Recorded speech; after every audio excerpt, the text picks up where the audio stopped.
Welcome to Part the System, and today is a very special episode as it's our 50th. So to celebrate, I've got a very special guest, Karen Jones. How are you, Karen? I'm very well, David. How are you? Thank you for having me on. Not a problem at all. I'm good, ready for the new year ahead. So we're just going to talk a little bit about your bio. So you're just going to have to sit there for a moment or two.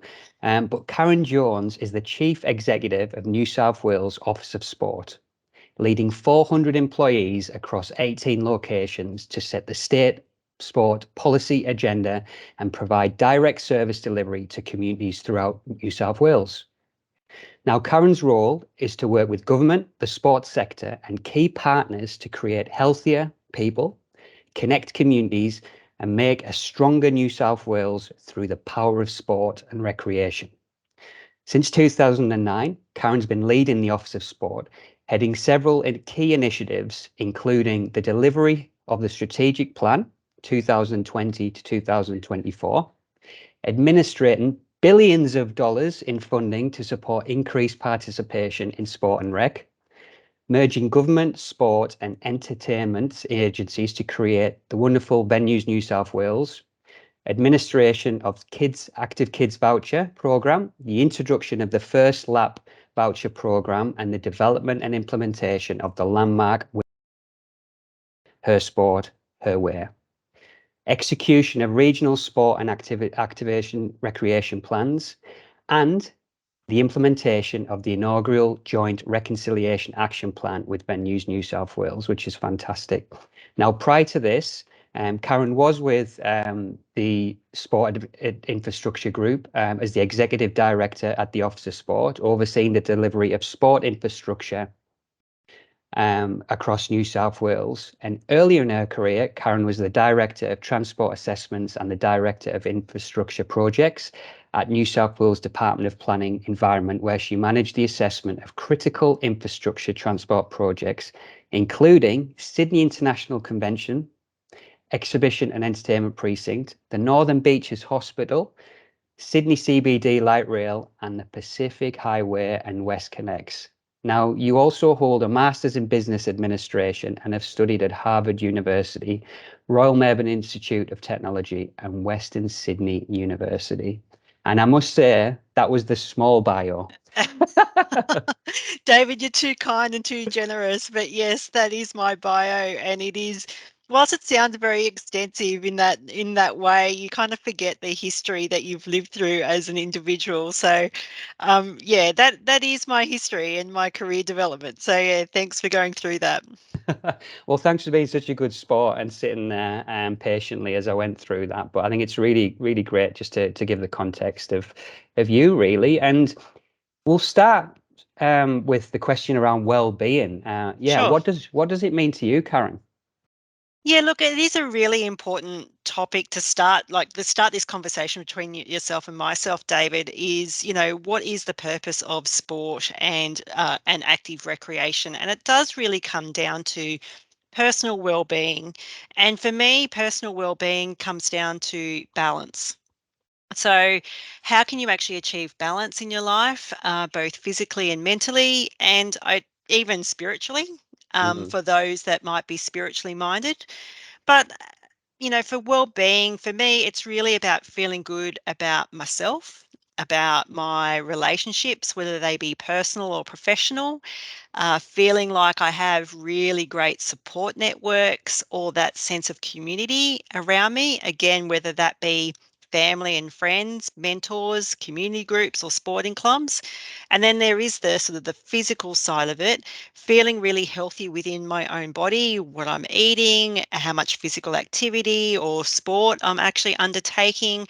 And do I actually feel like I am really comfortable in my own skin? And so for me, it's a balance across all of those things. Anybody that's managed to achieve balance across all of those things deserves a medal, absolutely. But I think it is sort of the holy grail that people aspire to, and particularly myself, well-being ultimately means really good balance in my life. yeah, and I think you're right. We're all a work in progress, aren't we? And it can be something different to everybody. But I love the fact you talked about balance. And You mentioned quite a few things there, but is there anything in particular that yeah is really important for you? I'm at a stage in my life where I believe wholeheartedly in the work that I do from a career point of view, and I'm incredibly passionate about that. And so for me, it's really showing up to my job every day and making sure I'm giving 110%. And when you're the chief executive of an organization and a government organization at that, it is really making sure that you are showing up every day, you are confident around what it is that you're doing, but more importantly, that you have the great support of a really well respected and really professional team around you, and how you actually go about supporting them to do that job. So that side of me, I'm really focused on when it comes to having that sort of balance in my life. The Mhm. flip side of that is, of course, family and friends. I am quite the social person outside of my professional life, and I have a great friend network. My family is incredible. They have supported me in all of my endeavors, whether they be professional or personal. All throughout my life, they have always been there for me. And I feel that for myself, I am a mother as well, Mm. and so I feel like that I also need to give back in that space as much as I can to support my family and friends as much as they do so for myself. So, yeah, really important for me in terms of my own well-being to have that balance between my career and also my family and friends. Yeah, great. So obviously purpose is really important to you with the work that you do, but having that network behind you and to be able to do what you do obviously is critical when you're leading such a big organization like the New South Wales Office of Sport and 400 staff members and all these venues and initiatives. So Yeah. yeah, it's really great to hear how you do that. And yeah, tell us a little bit about your story and your journey. I know we mentioned it a little bit before, but I'd love to just dig into that a little bit more about you. Yeah, so look, I mean, you touched on it as part of my bio, but if people picked up on that, my career story and journey really started in a different place to where I am now. However, I would say that the learnings and the experience that I have sort of added to my little kit bag over the past few years has really put me in good stead to do my current job really well. Look, I always knew in my career that I wanted to make a difference. I've got a really strong social conscience, and I always knew that I wanted to do something that contributed to communities. Initially, sort of coming out of school and university, I thought that was in the space of town planning. I had a really strong interest in environmental initiatives and economic drivers, and also community connection. So I thought between all of those sort of three areas that town planning was sort of the right fit for me. And being a town planner, I ended up in the public service. And that's where I continue to be today, is working for the New South Wales government. I do actually attribute my career, though, and my own sort of professional growth while I did town planning to an organisation where they actually carried a surplus of town planners on their staff, and then contracted out that surplus of town planners to other government agencies that were short staffed. And that might sound like a bit transient to people and to your listeners, Mm. but the consequence of all of that was I ended up working for six different government agencies in the space of 4 years. And what that taught me is the real importance around building relationships and building networks, respecting people's different points of view, and in Mm. fact, fostering those different views and different opinions, knowing that if you actually take into account all of those different views and opinions, that it actually contributes to a better outcome and probably a more comprehensive outcome when you're trying to do problem solving. Um, but after that, though, I decided I'd go out on my own and see if I could try and run my own business. Safe to say I stressed myself out to the max by Mm, doing that. And I learnt a lot about myself. I learnt that I've got a really strong work ethic and that I will work until I get the job done. But that was at the consequence of all of those other things that I spoke about earlier. And as a result, I didn't have balance in my life.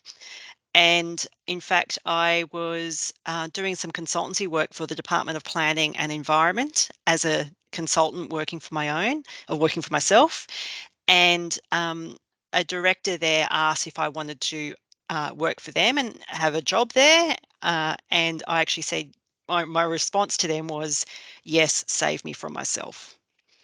And as a result, I landed at the Department of Planning and Environment, and you've gone through my bio already. So I was in the infrastructure space with my town planning background, working on some real city changing and city shaping projects, mm. which were just phenomenal to work on. I then fell pregnant, went on mat leave, and thought about my life, thought about my social conscience, if you like, and what else can I contribute to the world. And the job at the Office of Sport came up. And it was like my worlds had collided. It was the perfect mix for me. I'm passionate about sport, passionate about physical activity and recreation, and the job was the director of sport or executive director of sport infrastructure. So it was like the sports side and my infrastructure background came together, and it was the Perfect. perfect job. And that was some time ago now, and I've now been the chief executive at the Office of Sport, and absolutely love what I do.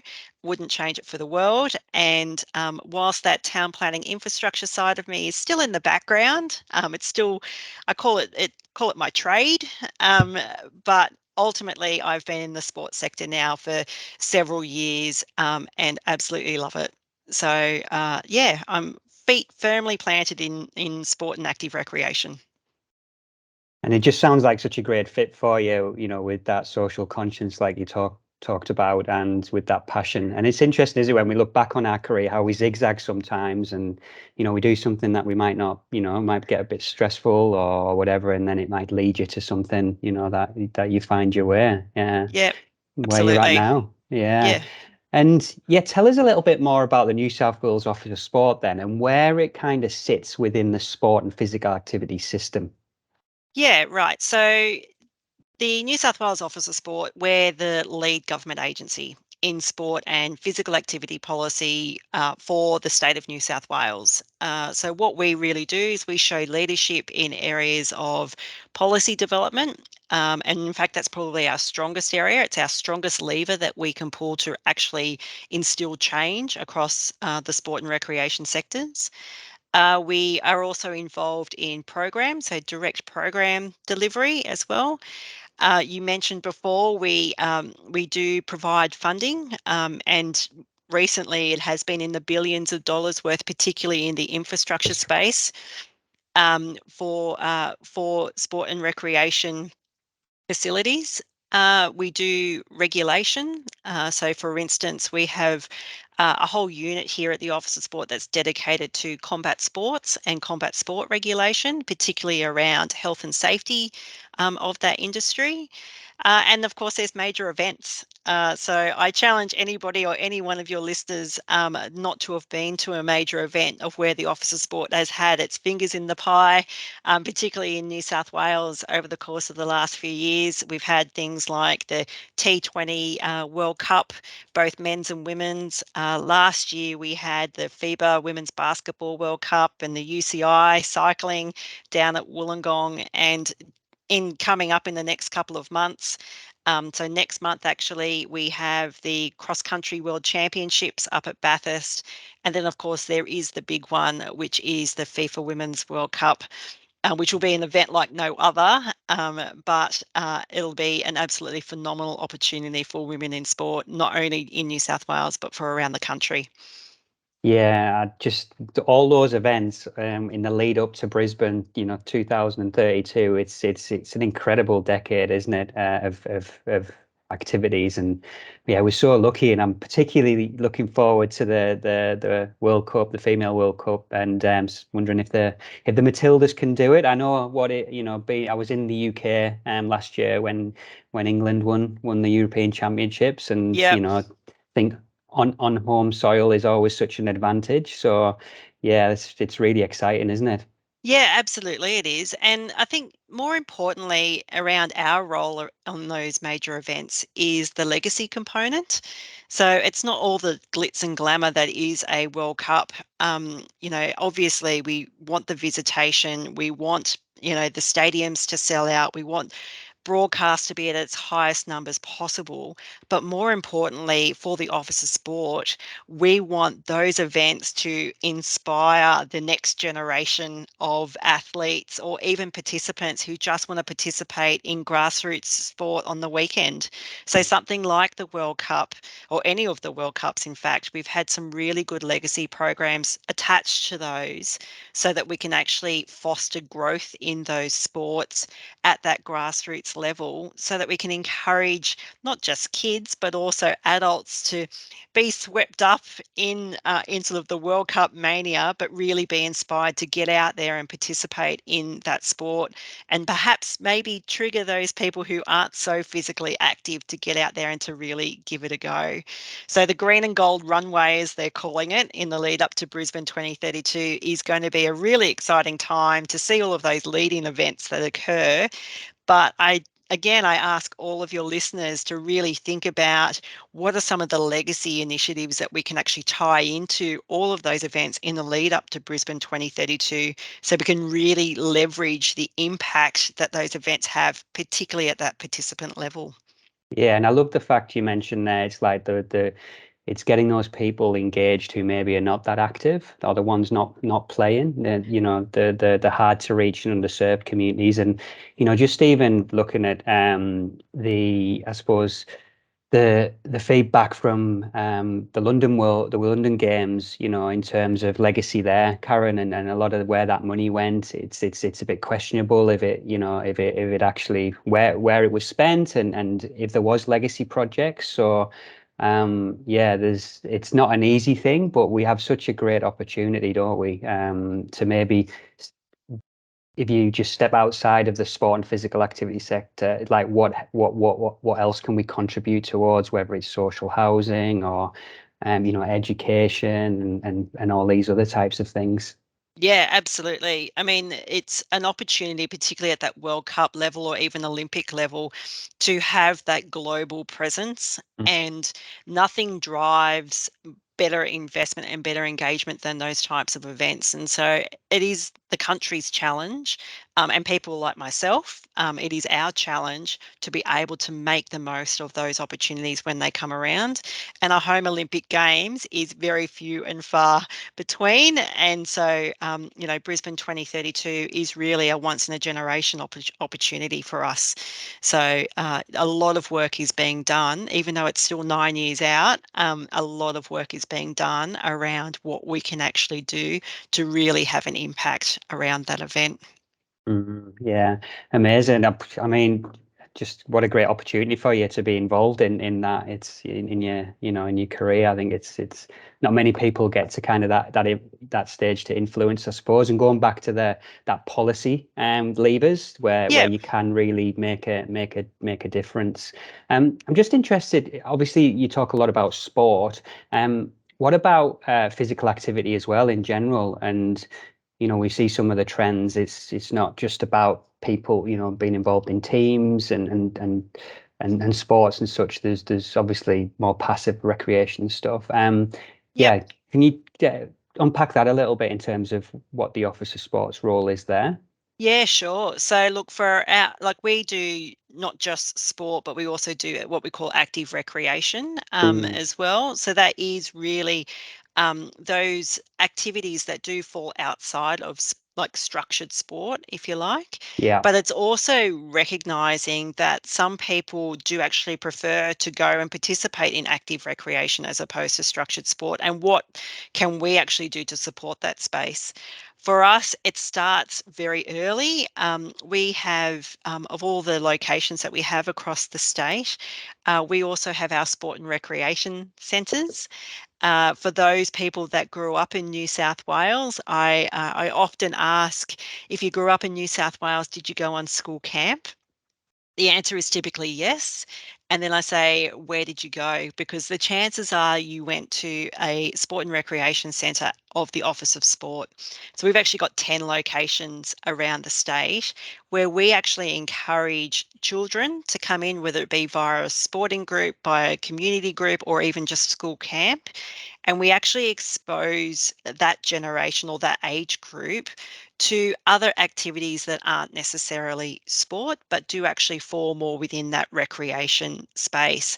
And Mm, more often than not, it is the first time that a child has actually tried something that's a little bit different than mm, sport. And it's really eye opening to see the shift, particularly in children, the shift that just 3 or 4 days can have at school camp to their own mindset around what it is achievable for them, and also to see their confidence grow around the whole physical activity space. So for us, we have program staff, so it's direct service delivery from the Office of Sport through these centres that have direct touch points to particularly that children age group, in really trying to instill in them the importance of physical activity and also getting outside, getting outdoors and participating in active recreation to their sort of overall well-being, their mental health and their physical health. In other areas in terms of active recreation, we do work quite closely with some of the peak bodies, particularly Outdoors New South Wales, around specific initiatives to try and get people to engage in active recreation more regularly. Coming out of the COVID-19 pandemic, although I don't know if I can say we're actually out of it yet, but the easing of it, I don't even know if I can say that, but um, what I will say is, after the lockdowns, um, the that industry really suffered, right?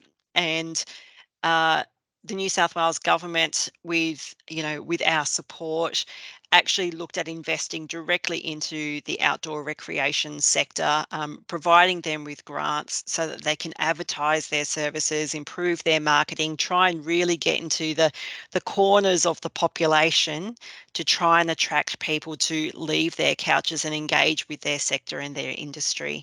mm. So for us, yes, we are known as the Office of Sport, but active recreation is very much part of the work that we do. Yeah, and I know that from the work that you do, and you just back to that social conscious element, that even at some of these centres, you've in extreme events of like flooding or bushfires, there are evacuation centres where you've Yep. been supporting the community. Yep, absolutely. I can say, so one of our centres is based up at the beautiful Lake Ainsworth, or Lennox Head, as a lot of people might know it. That centre is absolutely stunning. On one side, you have the beach, on the other side, you have Lake Ainsworth. Unfortunately, though, the centre itself, but also the local community, suffered the consequences of the floods last year. And even to this day, so nearly 12 months later, Mm. that centre is still being used to house displaced people out Wow. of Lismore. So we, as a government agency, of course, we recognise the importance of our assets in those times of need across the community. And the staff at the Office of Sport are so well connected in their communities, they do not want to do anything else but help. So yeah, so our Lake Ainsworth Centre, even to this day, is still being used as temporary housing for those residents that were unfortunately impacted of the events of last year. Yeah, terrible, obviously event, but fantastic that you're supporting the community there. And we'll just move it on a little bit. Obviously, as you know, within Australia, 1 in 2 have got a chronic disease. Yep. And yeah, it's unfortunately getting worse. And it's even if you look at more disadvantaged areas, the percentage goes up. People can have two or three chronic diseases. But if you could nudge one part of the system to improve the well-being of Australians, what would that be for you, Karen? So, knowing that I represent New South Wales government and the government sector, if you like, the biggest lever that we can pull is around incentives. So, how can we actually incentivize people to move more often or to engage in physical activity more often, knowing full well that it has great results in terms of, particularly in terms of health impacts and the future health of individuals. So we have trialled programs in the past, things like our Active Kids program, our First Lap program as well, which is which are voucher programs to ease cost of living, but at the same time to try and incentivize parents in particular or carers in particular to have their children engage in sport and active recreation. But any sort of incentive schemes that we can put into place to reduce those barriers for people to engage in physical activity is really where I see the value of the New South Wales government coming in. We have tried other things like come and try days with sports or even workplace motivations to try and get big corporations to engage with their employees on that physical activity level with mixed results, to be honest. But I think the challenge for us is how can we be really clear and accurate at reducing those barriers and incentivizing people to get out there and really participate. To reduce physical inactivity or swimming lessons. Yeah, it's Correct. interesting. You said that. Yeah, I'd love to see the data on that in terms of, how people continue on that. Because I know like with the Active Kids scheme, it's 8 weeks, isn't it? It's not just a one-off event, like you said, with the come and try days. I suppose it's That's right. that behavior change you're looking for, so it then continues. Yeah, that's absolutely right. So with Active Kids, it is an 8-week commitment, and with the whole idea behind that being that the child will then continue on in sport because they'll fall in love with it, or it becomes more of a habit or more of a routine for them to participate. And we have had some independent evaluation done of that program, which was released last year, Hmm. which did actually demonstrate that the Active Kids voucher program shifted the dial, and in fact, it increased the physical activity of children by an extra day a week. Hmm. So it did actually make a difference. That's considerable, isn't it? If you think about the Absolutely. physical activity guidelines, that's you've hit it basically. Yeah, Yeah, yeah. absolutely. But again, the challenge for us around that voucher scheme is how do we get into those deep corners of the population that perhaps aren't already engaging in sport or recreation? How can we make sure that we're hitting those Indigenous communities, those multicultural communities, those people with disability to make sure that they too are reaping the benefits of the Active Kids voucher program? And we've actually established at the Office of Sport specific teams to target those areas because what we found is the take up of the vouchers probably wasn't as prevalent as what it was in other areas of the community. Mm. So for us, that's where our focus rests this year, absolutely, is to make sure that we are achieving the same level and those targets for those areas of the community as well. I'm excited by that because it's a learning, isn't it? And now you know that maybe some of those hard to reach, underserved populations, it's like that's where you need to go, and then you have a bigger impact. Yeah, absolutely. Fantastic. And last question. So we're nearly there. But where do you see yourself personally in the system, and how do you contribute and influence it? Yeah, okay. So look, I have been chief executive at the Office of Sport through the recent tough times. So Yes. I've seen the natural disasters, I've seen the pandemic, and during my time as the chief executive, I've really witnessed the vulnerability of sport and recreation that have led to us investing into recovery measures. But I feel that by me riding that wave with sport and recreation over those really tough times, I feel like I'm really invested now. So I I have a really strong passion for the sport and recreation sector, and I believe that over the last couple of years that has only grown tenfold. So for me personally, I will be involved in the sector in one way, shape, or another in the future, because I do believe that it aligns really well with my values around my social conscience, around me giving back personally to something that I see is really valuable to not only the people of New South Wales, but to communities across the country more generally. Mhm. Um, However, I think a term that is often overused, but is really applicable to sport and recreation, is resilience. And the sport and recreation sector and what they've weathered over the course of recent times and the incredible challenges that they've faced have been has been phenomenal. But those challenges haven't stopped. Mm. And the challenge for sport and recreation now is, in my mind, is around sustainability. How can we support the sector so that it is economic, so that it continues to grow, and it continues to support like the physical activity outcomes, which as a general population, which is what we desire.